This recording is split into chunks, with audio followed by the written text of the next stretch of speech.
Hi, I'm Tom Stephenson and welcome to Tools, Techniques, and Mental Models for Success series. In this session, we are going to be looking at how to run an effective meeting. Have you ever been to a meeting and not enjoyed the process? Like when you think about meetings, do you have a positive sort of view on them? I certainly don't. There's a gazillion meetings that I've been to, and there's a lot of them that I've not enjoyed at all. And that's not really the purpose of a meeting, to have, joy out of a meeting, but you definitely don't want to have drudgery either. And you don't want to have a feeling that you've wasted your time. When people ask questions, they sort of say, what are the things that I don't like about meetings? Not a lot of people have good things to say about it. And so you can kind of think about yourself. Now you're in a position to run a meeting. What's the best way to run an effective meeting? I think you have to reframe the purpose of a meeting and really think about this as an opportunity. Some people just sort of run a meeting. They don't even have a purpose for the meeting. It's just going through the motions and getting a few questions answered, maybe. So that can be pretty frustrating for people that are sitting around in the meeting. Maybe, pre-pandemic times, people drove a long time to get to the meeting. That can be very frustrating, especially in big urban centers where you've got nothing but traffic. So when we think about the functions of running an effective meeting, you can think about this as the place where the group revises, they update, and they add to what the group knows. So, it's a great opportunity to build teams. And if you're in a meeting and you're trying to get the team to work together, it's a great opportunity too to try to get people to engage. Very often in meetings, there's extroverts and there's introverts. And I think you know the extroverts. You can't miss the extroverts. But the introverts, they're kind of quiet. And my experience in running a lot of meetings is that very often the quiet person is very often the smartest person in the room for a lot of reasons. Maybe they've learned to listen over the years instead of talking all the time, but they very often have a lot of knowledge to share. So you have to kind of, if you're conducting meetings, get to know your people, build relationships with them, and that's done through a whole bunch of things outside the meetings. But if you're going to have repetitive type meetings, it is very worthwhile to spend that effort, because then you start to recognize the knowledge base of the people that you have either working with you on your team or on your project, and you can tap them for their inputs. The last thing you want is the smartest person in the room not participating, because they have a lot of great ideas. The other thing is, even maybe they're not the smartest person in the room. Maybe they're kind of, this isn't their zone, but because they're outside the box, they have an idea that other people didn't think about. And that can be really helpful when you run a meeting. So you got to think of ways to engage your participants' expertise. I've got this on the last slide, but I'll say it now. There was an excellent book written called Smarter, Better, Faster. And in it, it discusses an example of Saturday Night Live and Lorne Michaels, how he had this comedy group for over 40 years. And in the early days, you'd have a lot of the comedians like John Belushi in these different sessions and meetings to try to come up with jokes and skits. And sometimes like a comedian like John Belushi, who was really, really good, was the quiet one. So you'd have to figure out ways to bring him into the conversation, to get him coming up with the ideas, to get his input. And once that would start, then it would start to really roll, and you would get the best sessions out of those kind of inputs. So you can imagine if you just let that individual stay quiet and unengaged, you just lost a big area of, expertise in comedy. Now think of your projects. Now if we're in a construction project, you could have an electrician, an HVAC, a forming subcontractor, and you've got a real issue going on, and you're trying to resolve it. You might want to try to engage that electrical subcontractor. What are your ideas? I know this isn't your particular area, but do you have any ideas on this? And you never know. That's when you get those little instance of eureka moments, right? So you really got to put the effort in, and you got to think this is your chance. This is your chance to lead the group. So don't do it half-heartedly. Prepare for your meetings And make sure that if you're going to run an effective meeting, you do a bunch of these things, and this will help you. They're tools that help you run effective meetings. So, uh, like setting goals. How do we set goals for a meeting? And what are goals? Well, that's another talk. But I generally will subscribe to SMART goals. Be specific, make it measurable, attainable, realistic, resource based, time bound. So you got to have something that, especially on projects, that's pretty easy. It's got to be specific. This is what we're talking about. This is the time frame. So if you're setting up a meeting, why are you having this meeting? What do you want to come away with after this meeting? If you really don't know that, then maybe you don't need to call the meeting. Definitely, nobody's going to be upset with you for canceling a meeting because there's nothing really to do. But generally, there is a lot to do. You just want to make sure you're doing the right things. So utilize systems and templates. Have your contact lists. If you've got regular meetings, basically have it all set up in your email that you got a label you send out to everybody. It makes it very quick, efficient. Set up times for your meeting. If it's an ongoing meeting, make it at the same time during the same day of the week. And after a number of weeks, people get used to that. They know Thursday morning when they leave the house at 6:30 a.m., they're going towards this meeting. Somebody asks them for an appointment. They know, well, I'm booked on Thursday mornings at 8 a.m. That can be very helpful. That everybody resonates with it, and make sure that you're inviting the right people to the meeting. If you don't have decision makers coming to your meeting, that's going to be problematic because somebody's going to be there and they can't make a decision. And especially when you've got multiple vendors and suppliers and trades in a particular project environment, you want to make sure the decision makers are at your meetings and that it's taken seriously. Keep the meetings as short as possible. So if you can do the meeting in 1 hour, keep it to 1 hour. Do not go over the time, if at all possible.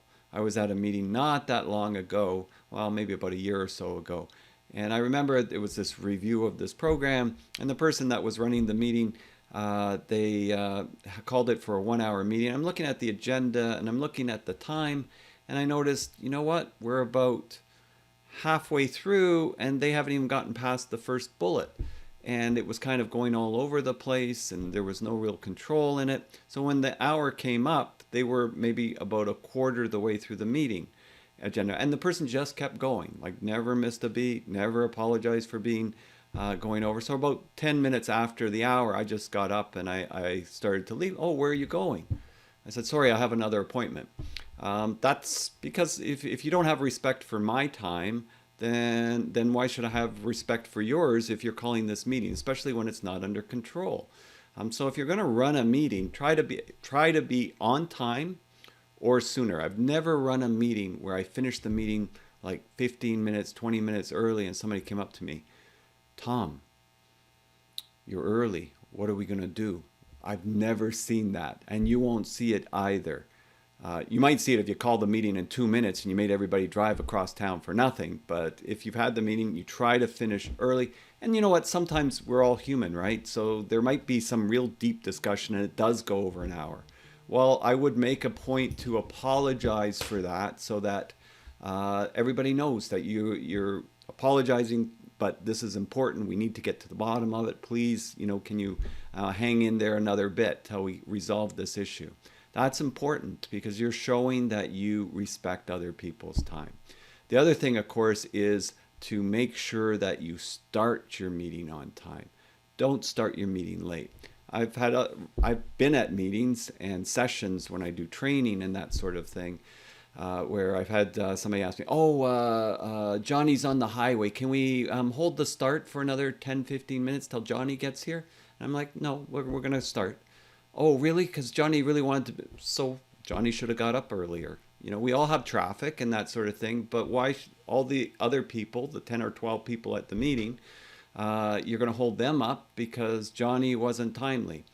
Johnny can catch up later. He can ask after the meeting, what did he miss? If that's fine. But I don't think we should wait, because what's going to happen the next time?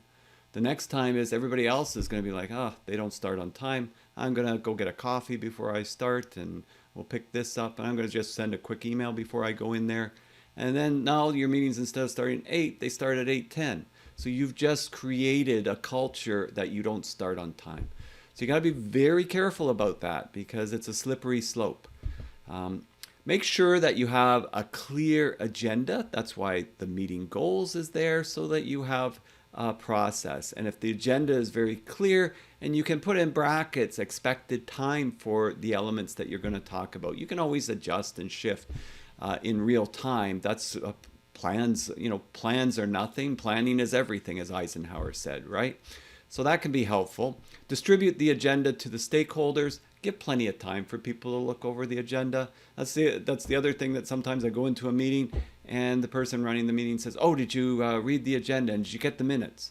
And I go, "No. When did you send it?" "Oh, just about 3 minutes ago."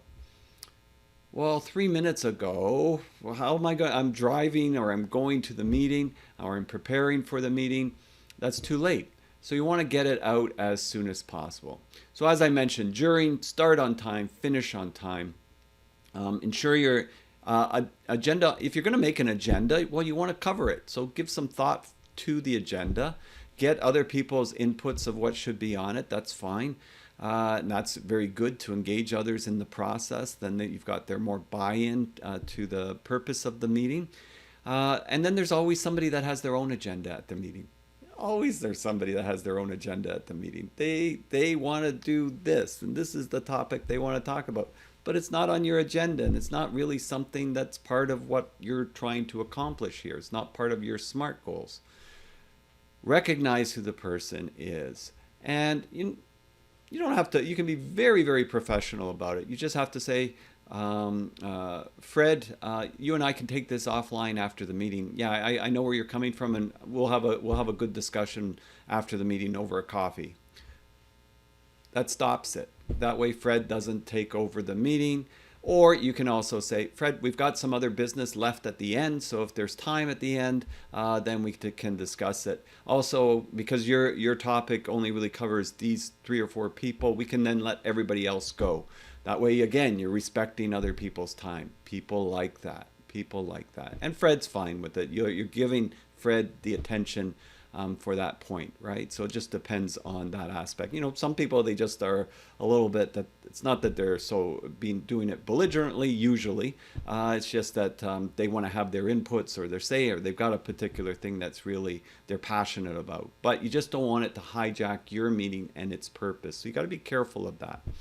And people really respect that. The nice thing about running an effective meeting is there's so many lousy meetings. People, when they see a good meeting, they're thrilled. They remember it. You can differentiate yourself. You can stand out above the crowd. Like I said, it's your chance to lead in this particular area. And managing projects, great opportunity to do that. Also, if you have somebody that is taking minutes for you, you can't take minutes and run a meeting really effectively. So it's good to have somebody reliable that's taking the minutes, and that's making sure that they're writing down any accountabilities. So if somebody's responsible for something, this is the line item, and this is who accepted that responsibility. That's very, very helpful. And you need to have that because you need to be able to follow up after the meeting is done. If there's something you need to check in on with that individual halfway between this meeting and the next meeting, then that's important to do that. Because some things don't wait till the next meeting, but somebody's working on it, and you might want to have follow-ups to check up on how they're doing. And if you very clearly have it in the minutes and then you follow up on it, people start to get the idea. You run a meeting, you have goals, there's things that need to be done, there's things that people accept that they're supposed to be doing, so there's accountabilities, and you actually follow up on it. So they know when their name goes beside something, they should do it. It's a priority now. That's very helpful. People like that because people don't like when things aren't clear and things are warm and fuzzy. Transparency, clarity, consistency, setting the right expectations are what people really like. I like that when I know what I need to do and it's very, very clear. Not so great when it's like, who's doing this? Was it Sue or John or who was supposed to do this, it's not so helpful for that. And then usually if you're not sure if it's Sue or John, then neither one's going to do it because it's not clear. They have other things that they're more clear on doing. So make sure that that's in there. When you do the follow-up meeting too, if you can get, John, how are you doing on item number such and such? You can ask for those status points if that's something that's required in that follow-up meeting. It kind of depends on the scope and what the purpose of the particular meeting is, right? So that's very important. And if you do all those things and you keep those things in line, then that's going to be very, very helpful for you to run successful meetings, and you'll enjoy it. I always think of meetings like mastery of project management, or mastery of a trade, or mastery of some other particular area. It's something that you can get better at. And the way that you get better at is after you do a meeting, you can ask for feedback from somebody trusted. That'll give you good feedback, deliberate feedback that's how it feeds into what we call deliberate practice, or Anders Ericsson in his book Peak called deliberate practice. And you get that feedback, and then you start thinking, okay, so I'll tweak this, I'll adjust this. Maybe my agenda wasn't as clear as it could be. Maybe we were tight on the time frame. I've got to watch that. I got to manage that better. And you can slowly over time get better and better and better. As I said, this is a chance for you to lead. I often think of one of my favorite leaders in the past, Winston Churchill. And Winston Churchill can be a controversial guy. I know that. But the thing I like about Churchill is that he failed a lot and he made a lot of mistakes, but he seemed to learn from the mistakes as he went through life. And so there was this instance where in the early 1900s, he was giving a speech to Parliament, I read, and he was around 25, one of the youngest members elected to Parliament at the time, and he was kind of a war hero. He had escaped from war camps, but he was supposed to give this speech, and he forgot his words, he forgot his lines, and it got all muddled up, and he just kind of gave up and went and sat in the chair. And apparently the papers the next day said, this young Winston Churchill is mentally inept. So he's not suited for Parliament. And so Churchill vowed that after that day, he would not get himself into a position like that. And after that, he really practiced. He practiced to get better. He worked it. And by the time 1939 came around, he was the right person for the right job, put together those 6 speeches in that period of time that really rallied the British people around him. And that's really an aspect of a journey to mastery. And meetings can be mastered too. So if you're nervous about running meetings, if it's not your thing, you think it's not your thing, you can get better at it. That's the good news. You can always get better at it. But you got to be purposeful about it. You've got to say to yourself, I want to get better at it. And you've got to work it. And you've got to work it and work it and work it, just like Churchill had to work giving speeches. Okay, so this is Tom Stephenson, hoping that from now on you're going to run purposeful, engaging meetings, and we'll see you next time. Have a wonderful day. Oh, and don't forget to hit the subscribe button, and we'll see you in the next video. Bye for now.